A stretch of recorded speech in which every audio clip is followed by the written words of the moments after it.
आज सकाळ थोडीशी उशिरा सुरू झाली माझी, पण भरभर सगळं आवरलं आणि देवाची पूजा केली. खूप प्रसन्न वाटतं जेव्हा जेव्हा आपण सकाळी लवकर सगळं आवरून देवाची पूजा करतो. त्यानंतर आज माझं आणि आईचं ठरलं होतं, की देवीच्या देवळामध्ये आपण जाऊयात, देवीची ओटी भरूयात.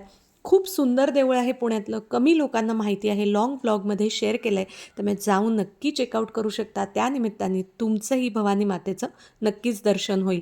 आज माहीत नाही का, पण खूप ट्रॅफिक होतं या रस्त्यावरती. जनरली सकाळी या वेळेला ट्रॅफिक लागत नाही, पण खूप ट्रॅफिक होतं.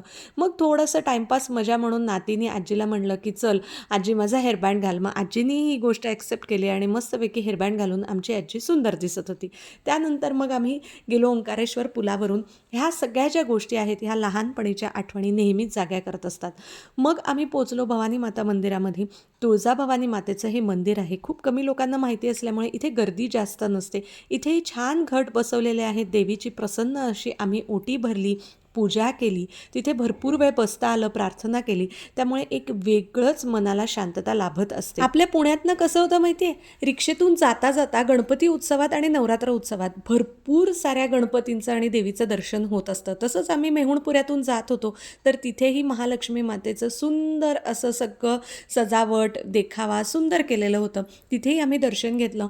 मग आम्ही तुळशीबागेत आलो होतो. हे सुंदर कप कुठले आहेत तुम्ही जर ओळखले नसतील तर मी तुम्हाला सांगते, की श्रीकृष्ण भवनमध्ये आम्ही मिसळ खायला गेलो आणि माझी लहानपणापासूनची फेवरेट मिसळ खाल्ल्यानंतर मी छान नाक पुसून घेतलेलं आहे, थोडीशी तिखट लागल्यामुळे. इथेही छानपैकी तुळशीबागेच्या मंडळाची अशी देवी बसवण्यात आलेली आहे, तिचंही दर्शन घेतलं. भरपूर ठिकाणी मी मगाशी म्हटलं त्याप्रमाणे पुण्यामध्ये असं दर्शन होत असतं जाता येता.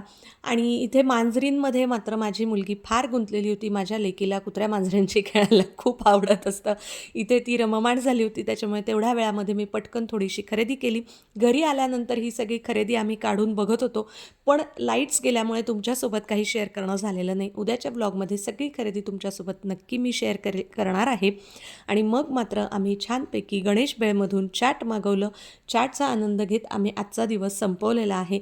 कसा वाटला मिनी ब्लॉग मला कमेंट्स करून नक्की सांगा. Thanks for watching.